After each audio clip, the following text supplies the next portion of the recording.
ഞാൻ ദീർഘനാൾ ഞാൻ ഹീലിംഗുമായിട്ട് പ്രാർത്ഥിച്ചു, പക്ഷെ അങ്ങനൊന്നും സംഭവിച്ചില്ല. I was going through a mess. I was even abused in a very bad way. I was abused homosexually. ആ അബ്യൂസ് കാരണം ഞാനൊരു ട്രോമ സ്റ്റേജിൽ പോയി. എനിക്ക് ഈവൻ എക്സാം എഴുതാനായിട്ട് പഠിക്കാനായിട്ട് എനിക്ക് പറ്റുന്നില്ല. എനിക്ക് അവൻ എൻ്റെ റൂമിൽ പോലും പോകാൻ എനിക്ക് പേടിയൊന്നും ഭയമായിരുന്നു. പാനിക് അറ്റാക്ക് ഉണ്ടായിരുന്നു. ചിലർക്ക് പാനിക് അറ്റാക്ക് ചിലർക്ക് ഷെയർ ചെയ്യുന്നത് അവർ ചിരിക്കും ചുമ്മാ. എനിക്ക് പാനിക് അറ്റാക്ക് ഉണ്ടായിട്ടുണ്ട്. ലൗഡ് നോയ്സ് എനിക്ക് പാനിക് അറ്റാക്കാണ്. ഡാർക്ക് റൂംസ് പാനിക് അറ്റാക്കാണ്. ആൾക്കാർ ഉറക്കെ സംസാരിച്ചാൽ പാനിക് അറ്റാക്കാണ്. I went through a lot of trauma and at the end എനിക്കൊന്നും വേറെ ഒന്നും ചെയ്യാൻ എനിക്കറിയത്തില്ല. I thought my life is a mess.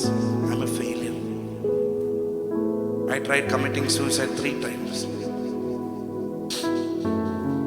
മൂന്നാമത്തെ തവണ എൻ്റെ സിസ്റ്റർ ചെയ്യുന്നുണ്ട്, ഞാൻ ചെയ്യുന്നുണ്ട്. ഉടനെ അവൾ പിടിച്ചു മാറ്റി. ഞാനന്ന് ഭയങ്കര അപ്സെറ്റ് ആയിരുന്നു. പക്ഷേ ഞാനന്ന് വെള്ളിയാഴ്ച ആരാധനയ്ക്ക് ചെന്നപ്പോൾ അവിടെ വായിച്ച വാക്യം ഇങ്ങനെയാണ്: For you are fearfully and wonderfully made.